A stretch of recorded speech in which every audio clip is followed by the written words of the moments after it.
Hello friends, welcome back on my YouTube channel Study of English Literature. Today I am going to explain Sonnet 130 written by William Shakespeare.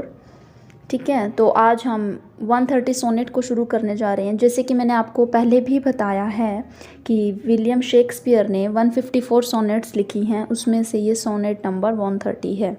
ठीक है, इसको sonnet number 130 बोल सकते हैं, या हम जो शेक्सपियर की सोनेट होती है उसमें से उसकी पहली लाइन को लिया जाता है, वही टाइटल बना दिया जाता है। जैसे कि इसमें दे रखा है my mistress eyes are nothing like the sun. ठीक है, तो हम इसको ये भी बोल सकते हैं माई मिस्ट्रेस आइज़, या हम बोल सकते हैं सोनेट 130। तो आज हम 130 सोनेट को शुरू करने जा रहे हैं। ओके, तो शुरू करते हैं। फर्स्ट स्टैंजा की तरफ बढ़ते हैं। My mistress eyes are nothing like the sun, coral is far more red than her lips red. If snow be white, why then her breasts are done? If hair be wires, black wire grow on her head. Okay, 4 lines हैं ये। तो पहली line में है My mistress eyes are nothing like the sun। कहते हैं कि मेरी मिस्ट्रेस की जो आंखें हैं, मिस्ट्रेस यानी कि beloved, पोइट की जो beloved हैं, उसकी आंखें जो है ना, मतलब सूरज से ज़्यादा क्या है, सूरज की तरह बिल्कुल भी नहीं चमकती, ऐसे कहते हैं। भाई मेरी मिस्ट्रेस की आइज़ सूरज की तरह नहीं है, सूरज ही कुछ ज़्यादा सुंदर है, मतलब सूरज की ही कुछ ज़्यादा जो है, मतलब जैसे शाइनिंग होती है ना सूरज में, सूरज बहुत ज़्यादा चमकता है, मेरी मिस्ट्रेस की आइज़ उतनी नहीं चमकती है। कंपैरिजन कर रही हैं। लेकिन कोई अगर और पोइट होता, कोई बनावटी पोइट होता, तो वो कहता कि मेरी मिस्ट्रेस की जो आंखें हैं वो बिल्कुल सूरज की तरह हैं, चमकती हुई हैं। लेकिन पोइट तो यहाँ पर ये बोल रहे हैं कि मेरी मिस्ट्रेस की जो आइज़ है वो सूरज की तरह नहीं चमकती, नथिंग लाइक द सन, सूरज की तरह नहीं दिखती हैं। ठीक है, नहीं, सूरज की जैसी नहीं है बिल्कुल भी। नेक्स्ट बोलते हैं coral is far more red than her lips red. Coral यहाँ पर एक पत्थर टाइप का होता है, एक रेड कलर का होता है पत्थर, जैसे कि आप ये देख रहे हैं इमेज में, रेड कलर का होता है, इसको मूंगा भी बोलते हैं। ठीक है, ये देखिए इमेज में मैं आपको दिखा रही हूँ, ये होता है कोरल। ठीक है, तो coral is far more red than her lips red, यानी कि कोरल ही जो है बहुत ज़्यादा रेड है, कोरल बहुत ज़्यादा रेड है। अगर मैं किसका देन हर लिप्स रेड, मतलब उसके लिप्स के जैसा, इससे अच्छा तो कोरल है, मतलब कोरल जो है ना बहुत ज़्यादा रेड है, उसके लिप्स इतने रेड नहीं हैं। लेकिन अगर कोई और पोइट होता वो क्या कहता कि मेरे जो बिलवड के जो लिप्स हैं ना वो बिल्कुल कोरल की तरह हैं। लेकिन यहाँ पर पोइट कह रहे हैं कि मेरी मिस्ट्रेस के जो लिप्स हैं वो बिल्कुल भी कोरल की तरह नहीं हैं। ठीक है, इससे अच्छा तो कोरल है, ऐसे बोल रहे हैं। नेक्स्ट बोलते हैं if snow be white why then her breasts are done.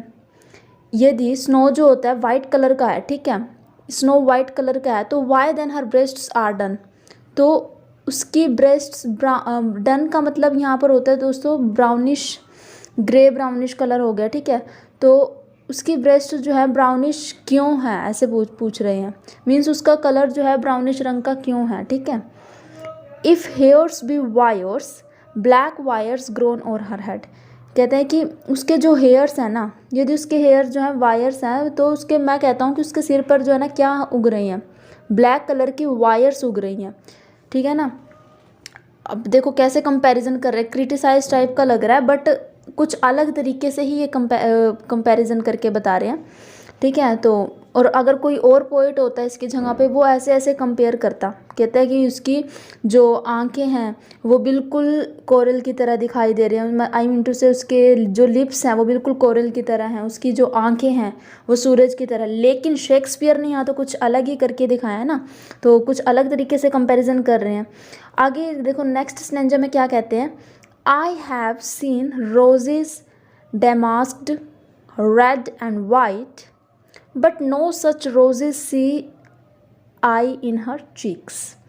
कहते हैं I have seen roses, damask का मतलब होता है, डेमास्क का मतलब होता है जैसे कि एक डेकोरेटेड टाइप का। ठीक है, तो मतलब कहता है मैंने जो है कई रोजेज़ देखे हैं, ठीक है, जो बहुत ही ज़्यादा जैसे कि रेड और वाइट कलर के होते हैं, ठीक है, डेकोरेट होते हैं बिल्कुल, but no such roses see I in her cheeks, लेकिन मैंने उसके चीक्स यानी कि उसके गालों में कभी भी लाल लाल जो पन है, ठीक है, जैसे रोज़ रेड कलर का होता है, पिंकिश कलर का होता है ना, पिंक पिंक सा, तो कहता है कि मैंने तो उसके चीक्स पर बिल्कुल भी कोई ऐसा रंग रोजेज़ की तरह तो वो बिल्कुल दिखते ही नहीं हैं, बिल्कुल लगते ही नहीं है, बिल्कुल लाल है ही नहीं, इससे अच्छा तो रोज़ ही है इतना।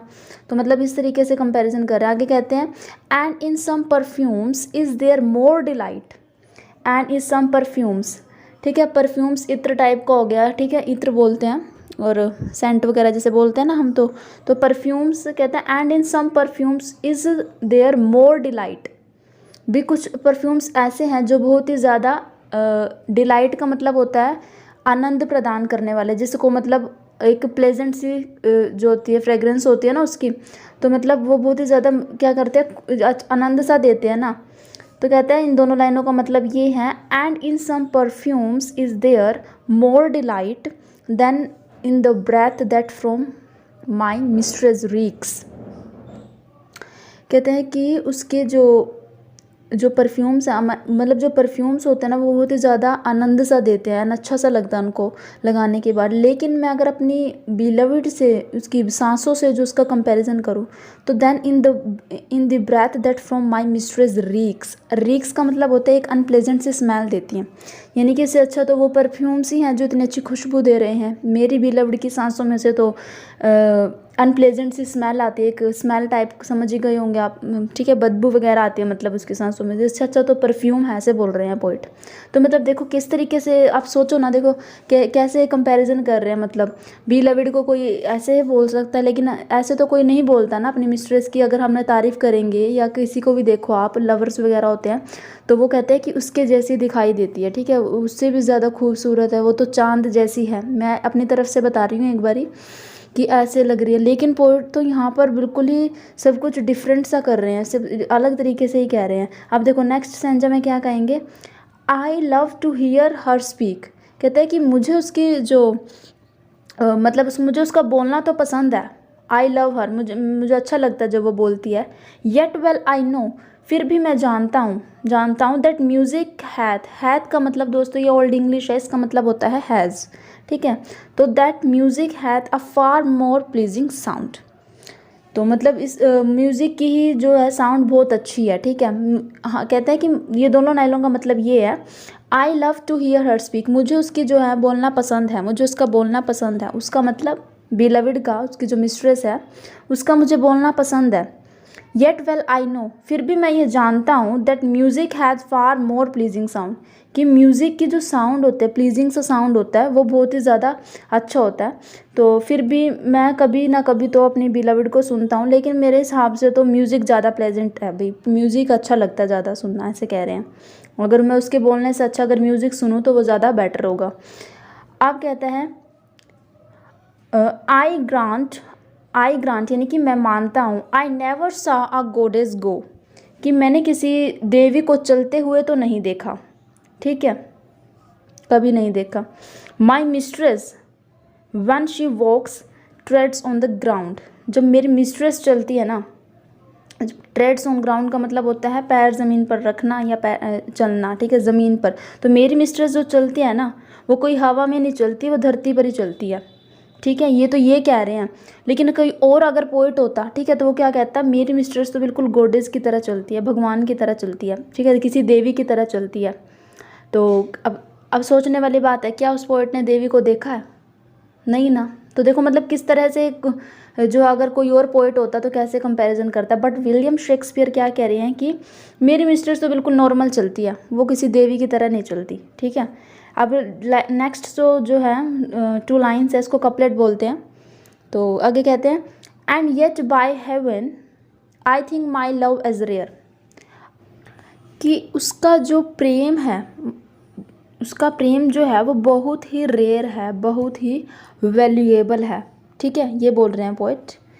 As any she belied with false compare, उसकी मिस्ट्रेस को ना किसी भी तरह के झूठे कंपैरिजन की कोई ज़रूरत नहीं है, यानी कि उसकी जो मिस्ट्रेस है वो और लोगों की तरह ही, औरों की बिलवड की तरह ही बिल्कुल साधारण है, नॉर्मल है। उसको किसी भी तरह के झूठे कंपैरिजन की ज़रूरत नहीं है। यहाँ पर मैं कोई झूठा कंपैरिजन नहीं करना चाहूँगा, मतलब उसकी जो मिस्ट्रेस उसको ऐसे ही पसंद है जैसी भी है वो, ठीक है। यहाँ पर पोएट ये बोल रहे हैं। अब हम यहाँ इस पोएम में राइम स्कीम भी यूज़ हुई है दोस्तों। शेक्सपियरन सोनेट है, एलिजाबेथन सोनेट भी बोल सकते हैं। तो जो शेक्सपियरन सोनेट होती है उसकी जो राइम स्कीम होती है, देखो फर्स्ट स्टैंजा है उसकी राइम स्कीम है ए बी, ठीक है। जैसे सन और फोर्थ वाली लाइन होगी डन, तो ए होगी, ठीक है। और सेकंड होगी रेड और हेड, तो ये बी होगी। तो मतलब देखो पहले जो 4 लाइन्स है उसकी राइम स्कीम है ए बी। नेक्स्ट जो है सेकंड स्टैंजा की वो है सी डी। थर्ड की है ई F and last is couplet उसकी है जी, ठीक है। तो ये जो है हमारी एलिजाबेथन सोनेट है, ठीक है। शेक्सपियरन सोनेट भी बोल सकते हैं। तो इसकी जो राइम स्कीम मैंने आपको बता दी है। तो विलियम शेक्सपियर की जो सोनेट्स होते हैं उसकी राइम स्कीम यही होती है A B C D E F and last is G, जो कि कपलेट है, ठीक है। ओके, तो आज की सोनेट 130 हमने कर ली है, ठीक है। अगर आपको वीडियो अच्छी लगी है, यूज़फुल है, तो प्लीज़ वीडियो को लाइक शेयर एंड सब्सक्राइब करना ना भूलिए। Thanks for watching this video.